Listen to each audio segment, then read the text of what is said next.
Bueno, vamos a esperar un par de minutitos a que se nos unan unos compañeros más para poder iniciar la lección. ¿Ok?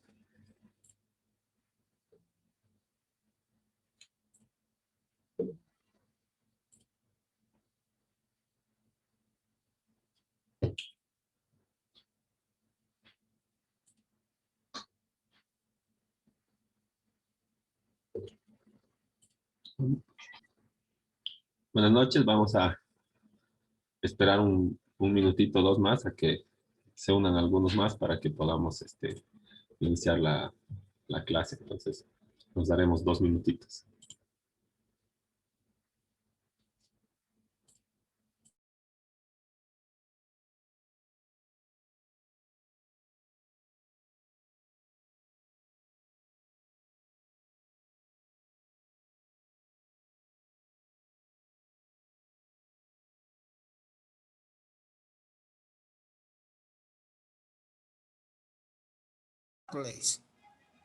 Si no, ya le he dicho eso, ya todos hemos hablado de eso hoy día.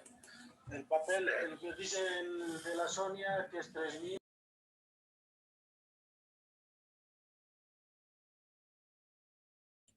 Bueno, entonces, buenas noches, ¿no? Vamos a iniciar bueno, vamos a continuar con la lección que estábamos avanzando, ¿no? Y que era el tema número 1. Y bueno, habíamos pasado por estas civilizaciones antiguas y los hebreos, los griegos, los romanos, ¿no? Y cómo ha ido evolucionando la necesidad de tener un registro escrito de los negocios jurídicos o de las convenciones con consecuencias jurídicas que hacían las personas entre sí, ¿verdad? Para salir de esto, de la oralidad y de la prueba testimonial en cuanto a los negocios jurídicos, ¿no? Entonces, se necesitaba un tercero que archive, que registre, ¿no?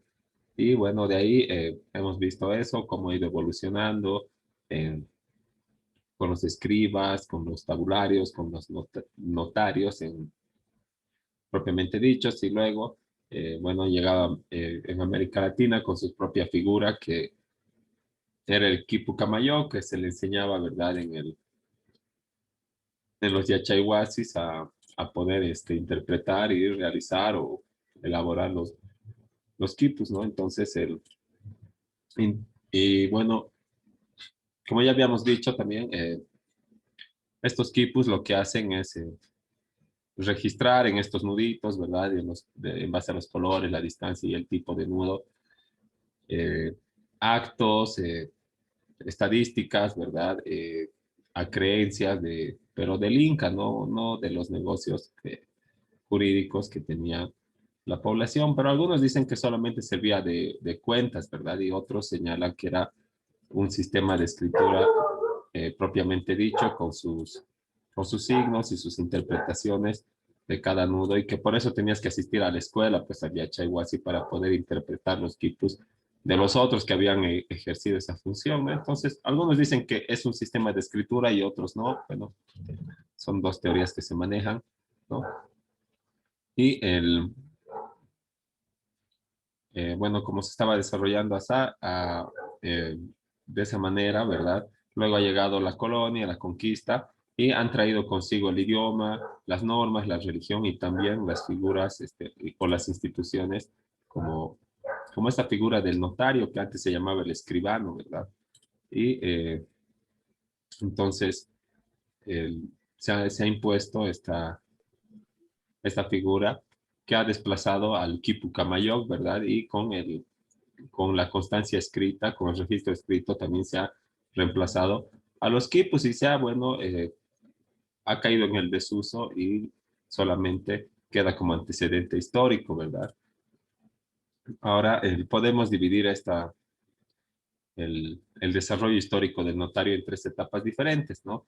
En la etapa prenotarial o antigua, que la forman las civilizaciones con las que habíamos visto, con las que habíamos iniciado, e incluso antes, cuando los contratos eran verbales y recién se empiezan a sustituir por la expresión escrita, dado a que existían recursos, pues, para poder realizar este registro, ¿verdad? Porque antes no existía papel, no existía tinta, entonces, si no existía recursos, no se podía pensar ni siquiera en un registro escrito de los negocios jurídicos que teníamos con las personas, ¿no?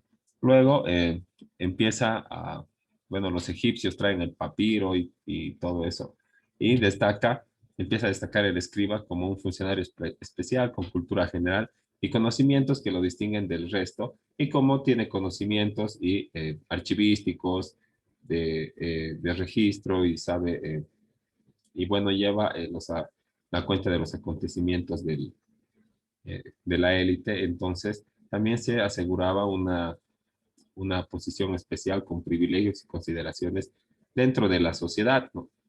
En la que antes no no existía esta figura. Entonces tampoco el escriba o los escribas eran, eh, no cualquiera podía ser escriba, ¿verdad? Sino tenía que ser nombrado, porque era una posición privilegiada, y además también tenía que ver con la confianza que se depositaba, ya que si iba a llevar las cuentas o las estadísticas y el registro de todo el quehacer de la élite o de la clase dominante, ¿no? Entonces, esta época prenotarial abarca a las civilizaciones hebrea, egipcia, la Grecia y Roma, ¿no? Como habíamos visto, con sus diferentes figuras cada uno, eh, pero siempre desarrollando lo que es la función, bueno, acercándose más cada vez a lo que hoy en día se reconoce como la función notarial. Luego, en la etapa evolutiva, ¿no? Lo que sucede luego de los inicios es que llega la Edad Media y con ella el apogeo de la religión, ¿verdad? Y todo era divino y, bueno, los sacerdotes eran enviados de Dios, y lo que decían era también, bueno, como tomado como palabra de Dios, y también no había nada que se les oponga, ¿no? El poder que ejercía la iglesia era similar o incluso mayor al que ejercía pues el Estado. Entonces, en este entendido, el, como los religiosos eran llenos de virtudes, o por lo menos así se presumía, se ha visto como por conveniente otorgarles esta función a los frailes o a los sacerdotes para que guarden el registro y tengan eh, lo que es que se llama el archivo de los negocios jurídicos de las personas, ¿no? Entonces, es ahí cuando empieza a tornarse mucho más completa y legitimadora la tarea de- del notario o del escribano, ¿no? Y además ya podía, asesoraban a las personas, bueno, a las personas comunes, y no solamente a la clase dominante, ¿verdad? O solamente a la élite. Entonces, ya podían traducir o autenticar, legitimar las convenciones y las voluntades de las personas, ¿no? Y también aconsejaban para poder autenticar. Entonces, eh, lo que hacían era, mm, bueno, interpretar la voluntad de las personas y darles un sentido legal para que pueda realizarse el negocio jurídico.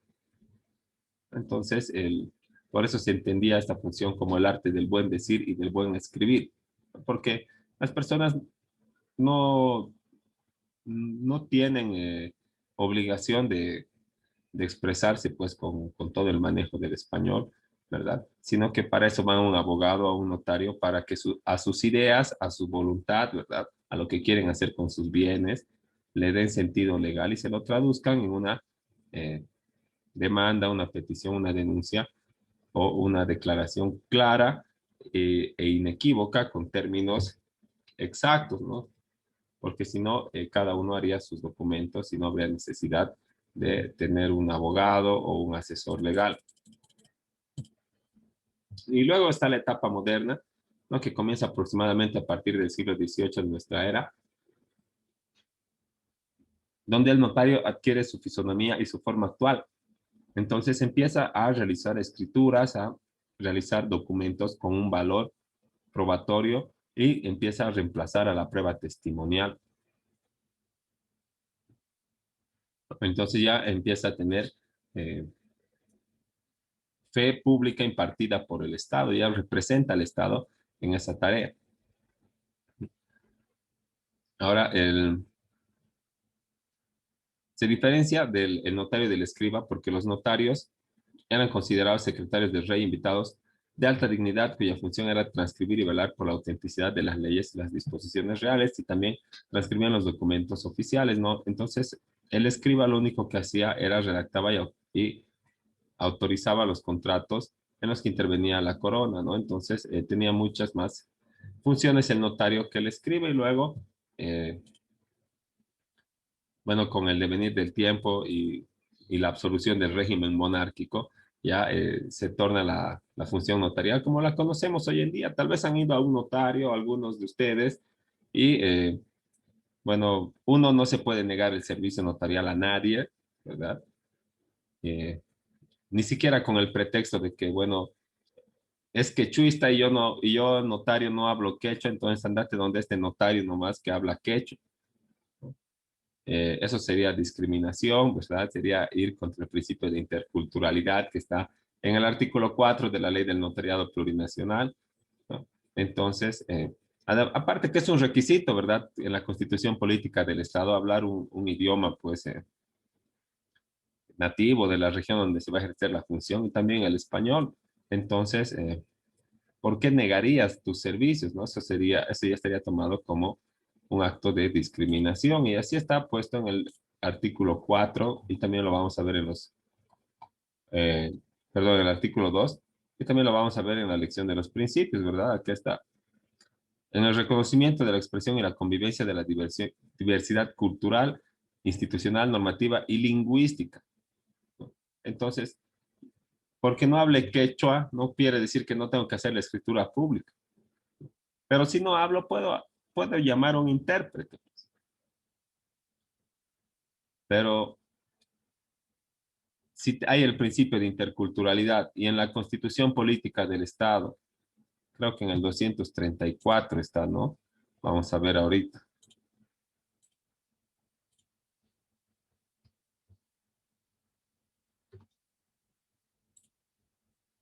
Creo que está en el 234. Acá tiene que estar. Acá está. 234 dice, nos vamos a ir. Hablar al menos dos idiomas oficiales del país, o sea, el nativo y el español, pues, ¿no? Entonces, si está en la Constitución, ¿verdad? Y es un principio en la ley del notariado plurinacional. Si vos dices, no quiero porque no hablo quechua, anda nomás donde este que habla, entonces lo que vas a hacer es discriminarle al cliente, perdón, no es cliente, es usuario, ¿no? Lo que vas a hacer va a ser discriminarle al usuario y te vas a ganar una destitución por discriminador, ¿no? Entonces, pero en esos casos, también hasta la ley ya tiene algunas salvedades y te permite pues llamar a un intérprete, pero el intérprete al final acaba pagándolo el usuario. Pero si es tu obligación por ley y constitucional, tal vez deberías pagar vos, pues porque ¿para qué mientes? Pues ¿para qué dices que hablas quechua si no hablas quechua? No es solamente para ser notario de fe pública, ¿no? Pero en la práctica le hacen pagar pues al usuario de la notaría el costo del intérprete. Así que así nomás es. Ahora ay, no nos permite esta ventana leer todo. El, en, en los relativos a los documentos notariales, estos tenían carácter de auténticos y eran considerados como documentos públicos y hacían plena fe, ¿no? Entonces es lo que íbamos diciendo, ¿verdad? Reemplaza a la prueba testimonial y a la oralidad en cuanto al registro mm, de los actos con consecuencias jurídicas, para que un tercero imparcial y representante del Estado pueda dar fe de la existencia y de los pormenores de este negocio jurídico, ¿no? Ahora, el derecho notarial boliviano como tal se establece por primera vez el 5 de marzo de 1858 con la ley del notariado, que contenía 63 artículos y versaban eh, como la misma que está en vigencia ahora, pero bueno, ahora es un poco más completa, pero deberes de funciones de notario, escrituras, residencia, hipotecas que deben prestar, o sea, garantías, condiciones y requisitos para ser nombrado notario y la transmisión de los archivos notariales cuando termine tu función, ¿no? Entonces, esta ley, como ya les había señalado, estaba vigente desde 1858 hasta el 2014, cuando ha venido la ley que ahora está en vigencia, la 483, ¿no? Entonces, con todas sus modificaciones y los parches que le han hecho, esta ley ha durado más de 150 años. Entonces, ha ido eh, descontextualizándose porque la práctica del notario también ha ido desarrollándose de acuerdo y los negocios jurídicos también han ido eh, evolucionando, ¿verdad? De acuerdo al desarrollo de la sociedad misma. Así que merecía nomás que se modifique, que se actualice la norma y no se olviden poner su nombre en el chat grupal para fines de asistencia.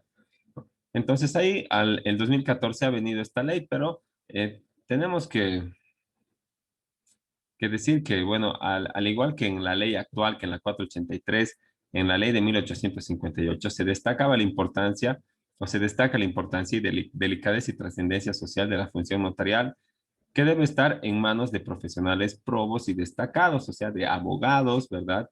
Destacados o por lo menos idóneos para poder cumplir con la función notarial. Y por eso existen filtros como las convocatorias, el cumplimiento de requisitos, como lo que habíamos visto ahorita en la Constitución, en la Ley 483, ¿no?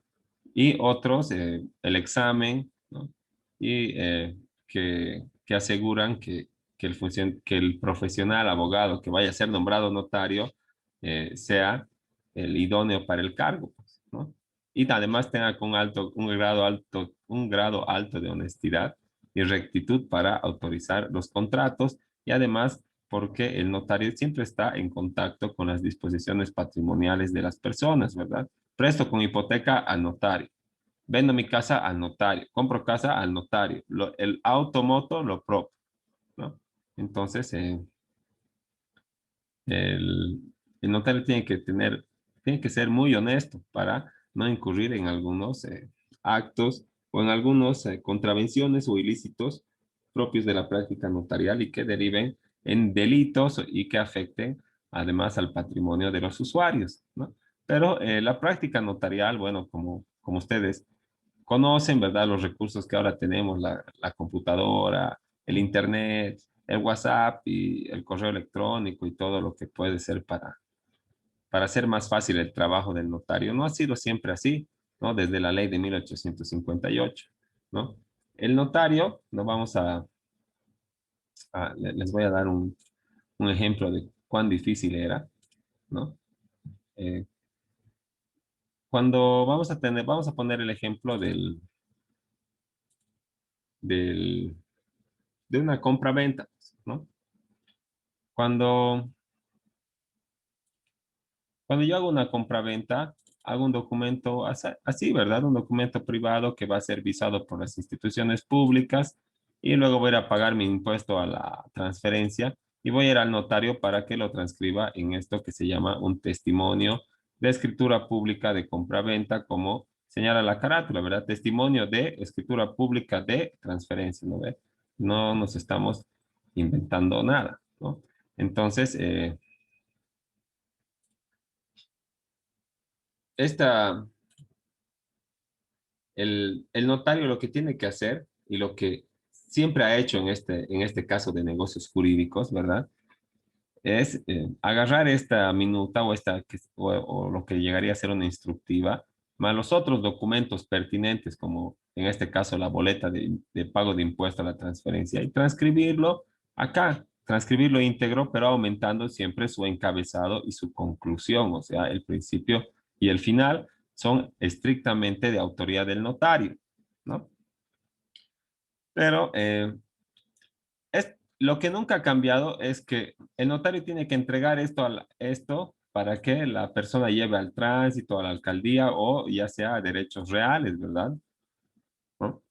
Entonces, y aparte de esto, tiene que quedar una copia en la notaría, o sea, un original tiene que quedar en la notaría, que no va a decir testimonio, va a decir protocolo, porque ese es el original, original, donde van a ir las firmas. Esta es una copia de ese original, pero en papeles sellados o formularios notariales, ¿no? Entonces, y por eso se llama testimonio, ¿no? Porque da testimonio del original que está en el notario, que se llama matriz. Ahora, el notario tiene que transcribir el protocolo, ¿no ve? Le llega la minuta, tiene que transcribir el protocolo y luego tiene que transcribir el testimonio, ¿no? Y si te piden una copia más, con copia más, entonces tenía que transcribir 3 documentos, ¿no? Por ejemplo, vámonos a, lo normal es que pidan con alguna copia o algo, ¿no? Pero primero pensaremos en 2 documentos nada más. En 1800, Doctor, una sí, consulta. sí. Este tema de la protocolización, ¿el original se queda donde el notario no se lo lleva al usuario? El, El es que esto sí parece, es un original, pero no es el original mismo. El original se llama matriz. Y esto, como puedes ver, aquí solo está en el que, este es el que te llevas tú del notario, el que te vende, se puede decir, ¿verdad? ¿Ya? Este testimonio, como ves, no tiene la firma, ni tu firma ni tu huella digital. Y cuando tú vas al notario a hacer un documento, siempre pones tu firma y tu huella digital. ¿No ve? Eso pones en el protocolo. Pero como esto es una copia del protocolo, ¿qué dice?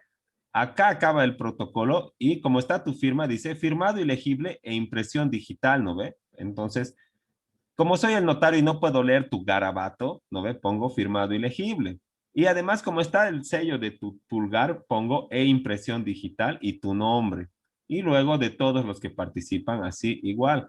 Como puedes ver, este es el testimonio. Si bien te dan en formularios originales, es una copia de la matriz.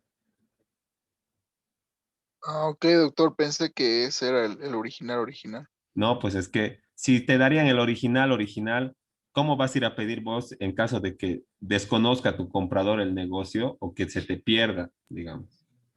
Ah, ok, ok. ¿No? Entonces tú vas, pides y el notario chequea la matriz y te da otro original, así, otro testimonio, que se llama segundo testimonio.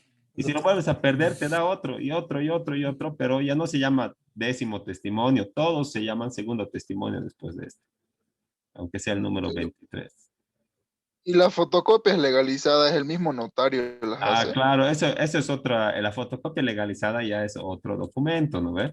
Es otra, Pero de la protocolización, doctor. lo que tú tienes que llevar, si tú quieres fotocopia legalizada, es este, ¿ya?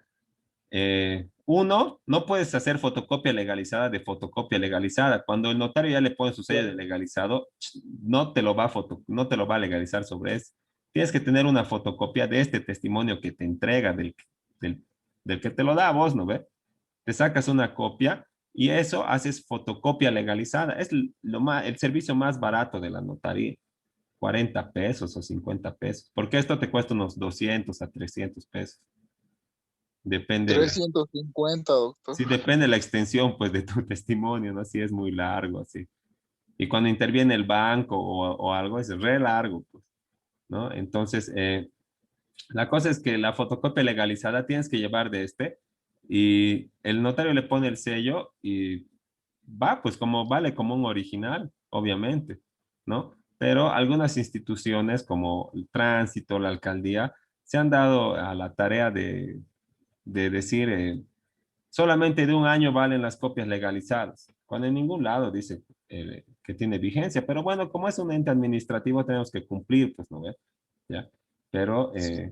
vale como un original, pues, pero para poder hacer la fotocopia legalizada, tú tienes que sacarte fotocopias de este testimonio que te dan a vos sin sellos de legalizado, porque si quieres hacer legalizar de una copia legalizada, mana cancho, papá. Así Listo, nomás doctor, es. gracias. Bueno, entonces, Imagínense en 1858 realizar pues la transcripción de estos documentos a mano, ¿no ve?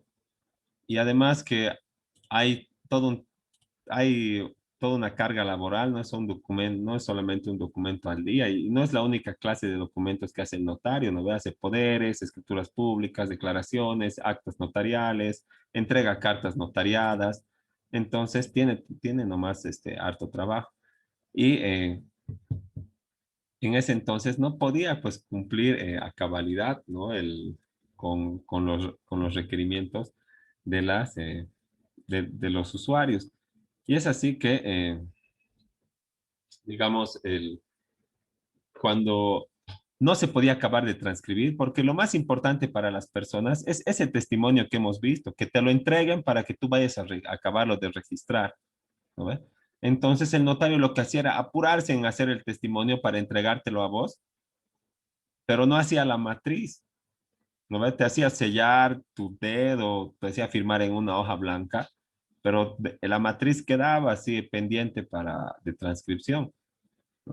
Entonces, lo que pasaba era que ya estaba en tránsito jurídico el testimonio, pero no tenía el original. Y eso causaba un caos en el tránsito jurídico de las escrituras públicas, ¿no? Pero con el tiempo, luego del sistema a mano, ha venido la máquina de escribir, que era un poquito más rápido, ¿verdad? Por lo menos podía haber carbónico, papel copia y otras cosas, ¿no? Para poder hacer el duplicado. El, luego de eso, de la máquina de escribir, ha venido la computadora con la impresora de cinta, ¿verdad? Pero todavía había que transcribir porque no había modo de que el abogado que hacía la minuta, ¿no ve? La minuta que hemos visto, el documento privado, el abogado que transcribía este documento privado, no había manera de que te lo pase a tu computadora, ¿verdad? Porque, bueno, era disquete, tal vez, pues no había USB, no había internet, no había WhatsApp, ¿no? Entonces el notario todavía tenía que transcribir. Era un poco más rápido, siempre ha necesitado auxiliares el notario, ¿no? Pero ahora es mucho más rápido, ¿verdad? Porque tú agarras, le compartes tu documento a al correo de la notaría y la notaría lo único que hace es agregarle las cláusulas de estilo y seguridad, ¿no ve? El encabezado, la parte de abajo, le cambia los nombres, la denominación y todo lo demás. Incluso yo trabajaba en una notaría que guardaba poder, ¿no ve? 4 personas, 2 mujeres, 2 varones o algo así, para que tú puedas encontrar el preciso, para que no tengas que estar cambiando la por él o viceversa, ¿no? Entonces, eh, lo único que hacen es copiar, pegar y revisar línea por línea, ¿no? Entonces es mucho más fácil, ¿no? Pero sí, también hay que reconocer que hoy en día hay mucho más tráfico, pues, de documentos notariales, así que las funciones del notario son, siempre necesita de auxiliares, no podría realizarlas solo, ¿no? Además, la ley le pone que él nomás puede tomar la firma, entonces no va a transcribir, tomar la firma, no podría. Debería haber 500 notarios, ¿no? Ahora,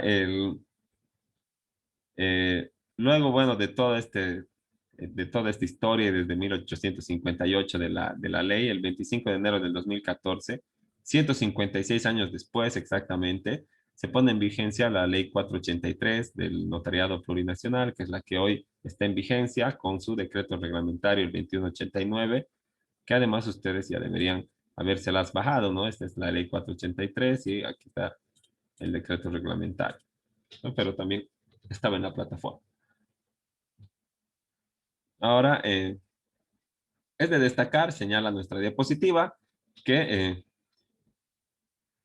el, la ley hoy 483 incorpora nuevas facultades al notario y nuevas competencias también, pero entre las más relevantes son hacerse cargo de la vía voluntaria notarial o los procesos voluntarios notariales en la vía no contenciosa, ¿no? Entonces, estos procesos son solamente los procesos voluntarios que se les han pasado de los juzgados a los notarios. Como ya les había contado, creo, en la anterior clase, existían notarios de partido y notarios de instrucción que eran de menor rango que de partido, y de partido atendían las deudas de 80.000 bolivianos adelante, y bueno, de 80.000 uno adelante, y de 1 a 80.000 atendía los de instrucción. También atendían los procesos sumarios, los voluntarios, y, y los de partido atendían los ordinarios y las apelaciones que les hacían a los de instrucción. Entonces, los juzgados de instrucción estaba atiborrado de trabajo porque casi todas las deudas eran pues de 0, de 1 a 80.000. Y entonces han visto por conveniente quitar como la esencia del juzgado es litigiosa, o sea, de arreglar problemas, ¿verdad? Conflicto de intereses. Y en la vía voluntaria no hay, pues, conflicto de intereses. Entonces le quita el tiempo al juzgador de solucionar los conflictos, los litigios de la gente para pronunciarse solamente en algo que es netamente voluntario, ¿no?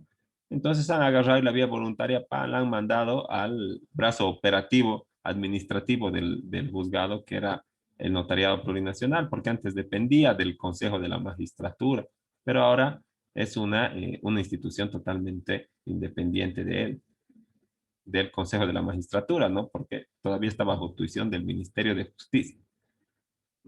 Entonces, han hecho eso y luego han dicho en la materia familiar, pues si la gente se casa porque le da la gana, que se divorcie también porque le da la gana, ¿no? Pero les tiene que dar la gana a los dos, pues tienen que ir, como el notario es la expresión de la voluntad, no puede haber conflicto, entonces tienen que estar los dos de acuerdo y por última vez tienen que ir a verse las caras a la notaría si es que no quieren hacerlo por la vía judicial, ¿no? Y luego el 2017 se reglamenta la ley con el Decreto Supremo 2189 y la ley 915 para para que se efectivice de mejor manera la aplicación de la ley 483, ¿no? Ya se nos va a acabar el tiempo, vamos a quedar ahí. No sé si tienen alguna duda de lo que se ha explicado hasta acá o si está todo claro, nos vamos al receso y en 10 minutitos volvemos. Eh, doctor, doctor, yo tenía una duda Sí, respecto a lo que prescribe un notario, ese documento que hace un momento mencionó usted que dice de que no es un documento original, que es solamente una copia. ¿Tiene alguna vigencia el en testimonio, caso? Sí, el testimonio. este, Sí, tiene, Ese es de por vida, Docus. claro, esto vale de pero por vida, pero bueno, lo que sí, y tiene valor probatorio, digamos, ajá, frente al juez, porque todo el contenido y el fondo de la escritura pública, ujú, obviamente, ha sido revisado por el notario y es el notario que está investido de la fe pública del Estado, el que está dando fe, valga la redundancia, de este negocio jurídico. Entonces, si tú lo pones al juez, se tiene que tomar por válido. No puede oponerse una prueba testifical, digamos, u otro, ¿qué se llama? Elemento probatorio a lo que dice la escritura pública, porque es escritura pública, ¿no? claro. Entonces, ese es el valor probatorio. Y lo único que se le puede oponer es una sentencia ejecutoriada en juicio penal que diga que esto es falso, ¿no? Pero más allá de eso, cuando es de transferencia la escritura pública, porque hay diferentes tipos, todo lo que el notario expide es una escritura pública por el efecto de que esté investido de la fe pública del Estado, ¿verdad? ¿Ya? Ujú, Pero cuando estamos hablando de transferencia, este documento, si bien es una escritura pública, todavía le falta el registro en la oficina correspondiente, llámese derechos reales de las casas o tránsito de los autos y de las motos, ¿verdad? Entonces, por ejemplo, si un vendedor es de mala fe y a usted le entrega uno de estos documentos y a mí y a mí me vende el mismo día, ¿verdad? ¿Quién va a ser ujú. propietario? Va a ser el primero que registre en derechos reales. Derechos Y al reales. otro le va a servir esto para demandarle en la vía penal por estafa al vendedor o por estelionato, bueno, Sí. ¿no? Entonces, no se fíen cuando tengan esto porque esto no da propiedad. Lo único que da propiedad es el registro de su nombre como propietarios en la oficina pública que corresponda. Como ya les he dicho, derechos reales de las casas y tránsito de los autos y las motos. Y la gobernación ya si tienen helicóptero, barco, jet, yate, ¿no? Entonces, Ya, doctor. entonces nos vamos a ir al receso y en 5 minutitos o 10 les comparto el enlace para que se vuelvan a conectar. Está bien, doctor. Hasta luego. Hasta luego, doctor.